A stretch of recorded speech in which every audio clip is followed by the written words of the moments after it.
এখন যে আমরা যে মসজিদটি দেখতে পাচ্ছি এই মসজিদটির নাম বর্তমানে মসজিদে আবু বকর সিদ্দিক রাদিয়াল্লাহু তাআলা আনহু।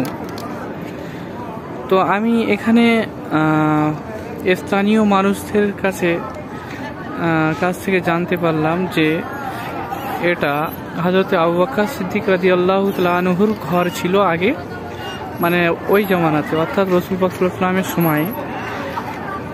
তো সেই ঘরটি অক্ষত রেখে বর্তমানে এখন এটা মসজিদ তৈরি করে দেওয়া হয়েছে এবং হযরত আবু বকর সিদ্দিক রাদিয়াল্লাহু তাআলা আনহুর নামে এই মসজিদটি নাম রাখা হয়েছে।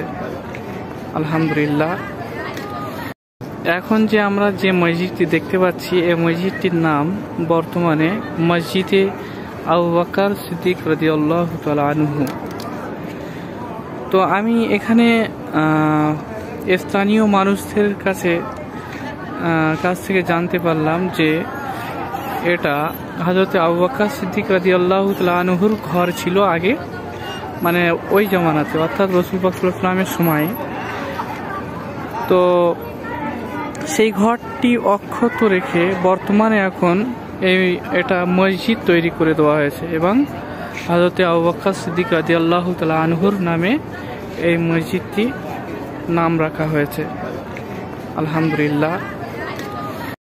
এখন যে আমরা যে মসজিদটি দেখতে পাচ্ছি এই মসজিদটির নাম বর্তমানে মসজিদে আবু বকর সিদ্দিক রাদিয়াল্লাহু তাআলা আনহু। তো আমি এখানে স্থানীয় মানুষদের কাছ থেকে জানতে পারলাম যে এটা হযরত আবু বকর সিদ্দিক রাদিয়াল্লাহু তাআলা আনহুর ঘর ছিল আগে, মানে ওই জামানাতে, অর্থাৎ রাসূল পাক সাল্লাল্লাহু আলাইহি ওয়াসাল্লামের সময়। তো সেই ঘরটি অক্ষত রেখে বর্তমানে এখন এটা মসজিদ তৈরি করে দেওয়া হয়েছে এবং হযরত আবু বকর সিদ্দিক রাদিয়াল্লাহু তাআলা আনহুর নামে এই মসজিদটি নাম রাখা হয়েছে।